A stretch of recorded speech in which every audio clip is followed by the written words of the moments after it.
Hebrews 7.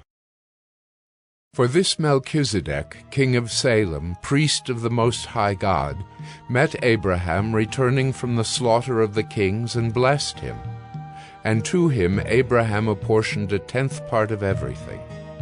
He is first, by translation of his name, King of Righteousness, and then he is also King of Salem, that is, King of Peace.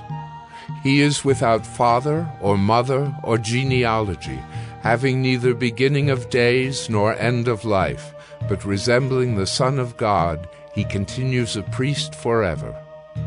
See how great this man was, to whom Abraham the patriarch gave a 10th of the spoils. And those descendants of Levi who receive the priestly office have a commandment in the law to take tithes from the people, that is, from their brothers, though these also are descended from Abraham. But this man, who does not have his descent from them, received tithes from Abraham, and blessed him who had the promises. It is beyond dispute that the inferior is blessed by the superior. In the one case, tithes are received by mortal men, but in the other case, by one of whom it is testified that he lives. One might even say that Levi himself, who receives tithes, paid tithes through Abraham, for he was still in the loins of his ancestor when Melchizedek met him.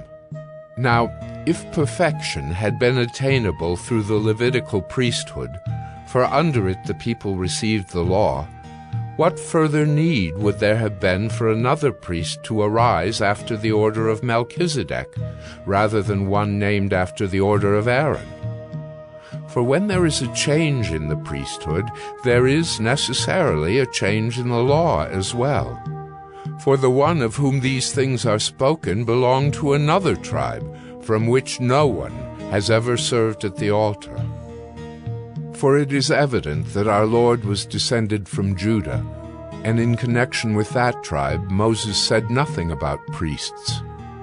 This becomes even more evident when another priest arises in the likeness of Melchizedek, who has become a priest not on the basis of a legal requirement concerning bodily descent, but by the power of an indestructible life.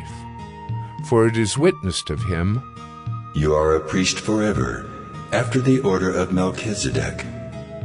For on the one hand, a former commandment is set aside because of its weakness and uselessness, for the law made nothing perfect. But on the other hand, a better hope is introduced, through which we draw near to God. And it was not without an oath, for those who formerly became priests were made such without an oath.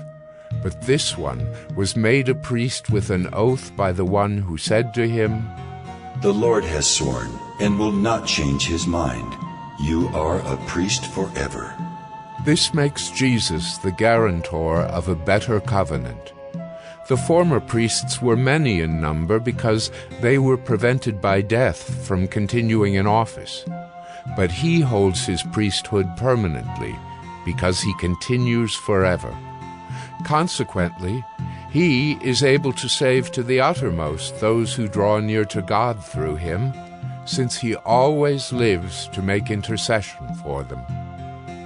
For it was indeed fitting that we should have such a high priest, holy, innocent, unstained, separated from sinners, and exalted above the heavens. He has no need, like those high priests, to offer sacrifices daily, first for his own sins and then for those of the people, since he did this once for all when he offered up himself. For the law appoints men in their weakness as high priests, but the word of the oath, which came later than the law, appoints a Son who has been made perfect forever.